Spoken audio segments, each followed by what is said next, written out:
Welcome, my name is Shara Johnson. I'm the Canvas enthusiast, and in this video we are going to talk about how do we go about creating assignments. But before we get to that, I want to just reference this really helpful guide. This was created by Carrie Gardner and Lindsay Hillette. They are elementary teachers that support the Canvas for Elementary Facebook group. And this is a post that they posted a while back, and I think it's so incredibly helpful. When people are trying to figure out what kind of content piece it is that they need in Canvas, this is a really great infographic for you to actually look around. Notice at the top it says, will students be interacting, submitting, replying, etc.? And for this assignment, I do want them to do that. I want them to submit a lesson plan to myself. So yes, will students be submitting a text response or a file that you do not want others viewed by students? And the answer is yes, because I want them to submit their own lesson plan to just myself. Will students also be answering multiple choice or true-false questions with their text or file response? And the answer is no. I just want them to submit that actual lesson plan that they've created. So when I go down to no, it sounds awesome. Sounds like an assignment is what you are wanting. This infographic is great if you are just starting with Canvas. I'm going to link this in the description of this video. But if you're just starting with Canvas, this is a really great infographic to just help you to figure out what in the world is the item that you actually need to be using inside of Canvas. So turns out we need an assignment. So let's talk about how we do that. First off, I always use modules. I build all of my content in modules, and this is a course that I teach called EDU 275. It's an education class, and we are talking about unit planning. Now, I've started building out my module, and what I want to do is I want to add an assignment. So I'm going to add at the top right-hand side, and I want to bring down the drop-down to assignment. Now, the reason I like to build in modules is I realize it is one extra step, but when I create it in modules, not only am I creating it, but I'm actually organizing it where I want it to be at the same time. So I'm creating it and I'm kind of curating it in the exact right spot. So I'm going to say new assignment, and then here I want to say unit 1, lesson 1, and this is actually, they're going to be writing learning objectives.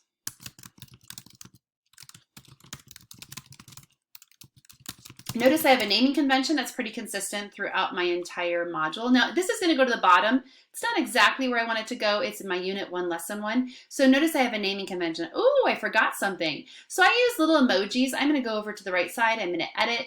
I use emojis, and I use the eyeballs to indicate when I want them to view something or just something that they need to actually like read or view. It's a video, something just for their information.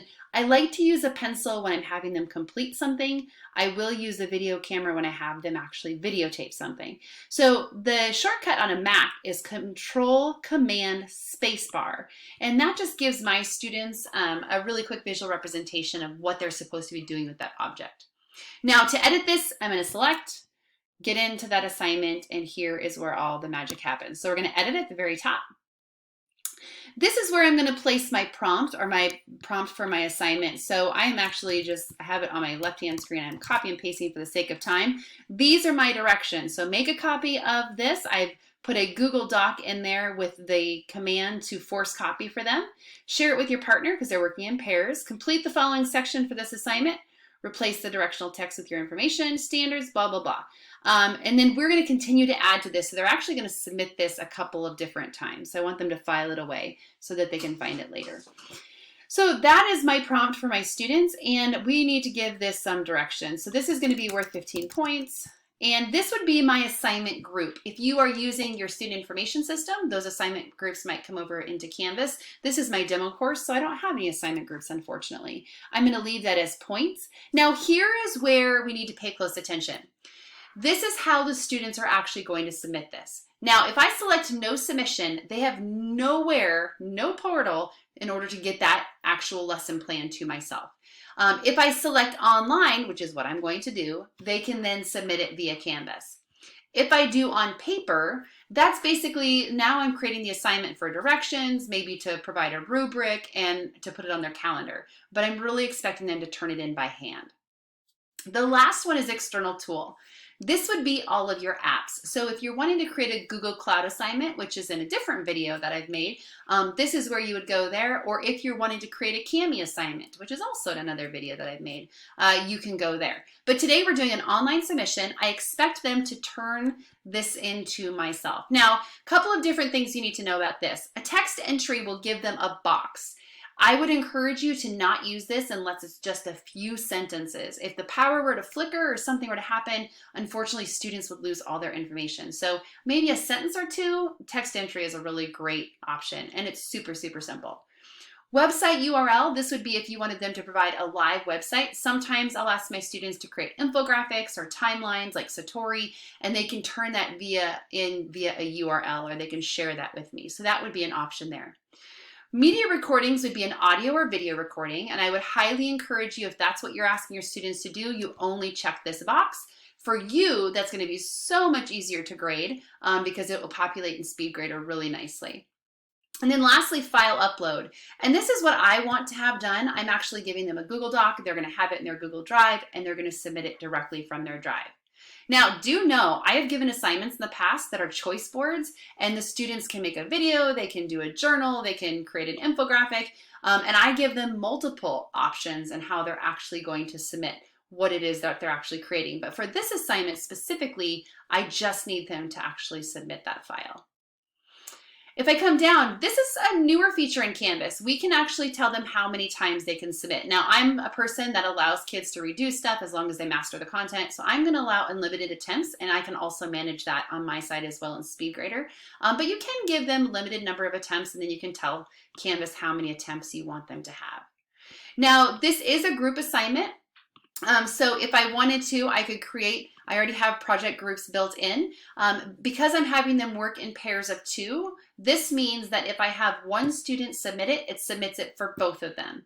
Notice I have the box checked though that says assign grades to each student individually. So I don't have to grade them the same, but they are going to submit one project for both students. If it's not a group assignment, you just leave it unchecked. You can require peer reviews. So if you're an English language arts teacher, this is an awesome tool for students to review one another's paper. You can actually choose to do it manually, which means I tell which student is going to review whichever student, or you can have Canvas pick for you and do it automatically.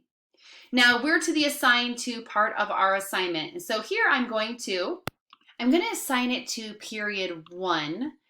Notice I have the ability, I see all of my periods. I also see all of my individual students. So I'm going to assign this to period 1, and their due date is going to be on the 24th. Now, period 3, we missed a class day, so we're a little bit behind.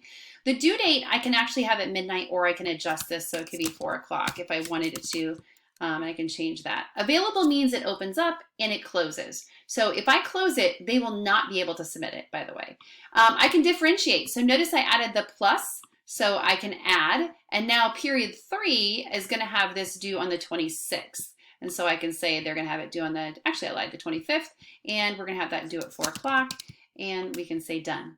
Now, let's say, for example, that Elroy's on vacation and he won't be back till the 29th. I can actually adjust this for Elroy. I can have him available on the 29th. He can have it due then.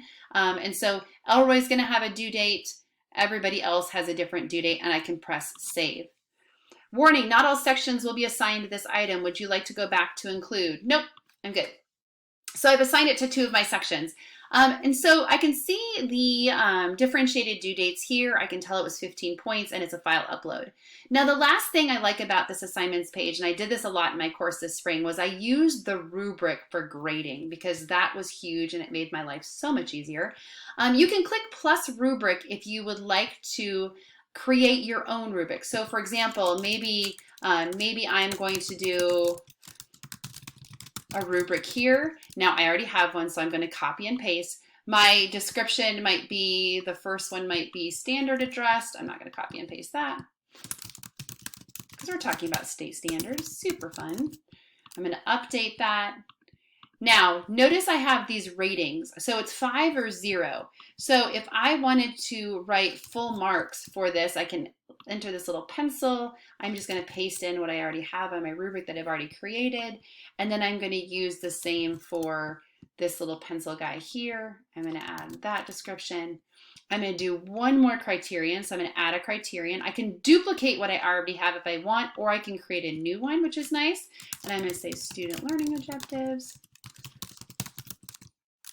And I'm going to pause for a second and finish this rubric so I can show you something in just a minute. Okay, magically my rubric is completed. Yay! Now here's the thing we want to have happen if we're going to use this to grade in SpeedGrader. We want to make sure that we have used this rubric for assignment grading. Now there's some other options here as well. If you'd like, you can check those boxes, but I'm going to use this rubric for assignment grading. I'm going to update rubric. So now my students will not only see the assignment, they're going to see the rubric that is attached to the assignment before they even begin. Now, I'm going to go back to my module for a minute. I want to make sure that if I'm publishing this for students to see it, I'm going to publish my module. Maybe I'm ready for them all to see everything inside. Publishing the module publishes all of these things. Notice they're green. If I'm not quite ready for them to see some of these things down at the bottom, I can actually unpublish that. Maybe I'm just ready for lesson 1 and lesson 2, or maybe I just want them to see lesson 1.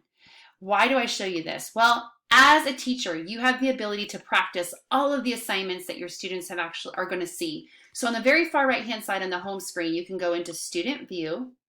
I can see my course as my students would see it. Notice there's my assignment. If I select it, it actually allows you to practice submitting assignments, which is really cool. So I can submit this assignment. I've seen the rubric, I've done my work, and now I have the ability to choose a file upload. I can go to my CK12, I can go to my Google Drive. This is in the new Google Drive integration, but I'm going to go to File Upload and I can choose my assignment there, or since this is a Google Drive assignment, this is going to allow me to do this. Now in Student View, unfortunately, Google Drive kind of gives us fits, so I could download that item from Google Drive if I want to practice this, and then I could choose something on my hard drive to actually submit, press Submit Assignment. What I want you to see is when a student submits the assignment, they're going to get confetti if it's on time, if you have that feature option on. But this timestamp right here in the top right-hand corner is really important. So as a teacher, if you've never done that before, I would encourage you to get into your course. Notice at the very bottom it says you are currently logged into Student View. This is really just a test student. So you have the ability to go and now grade this assignment if you want to. You can reset the test student if you want to do it again, but it allows you to get an eye for what this would look like as a student. So I'm going to go ahead and leave Student View. So that's all I got to say about assignments for right now. So that video was about assignments. I hope it was helpful. Number 1, build in modules, create your assignment, practice viewing it as a student, and actually take that submission. So we hope you've enjoyed this. Come back and join us for another Canvas Enthusiast video soon.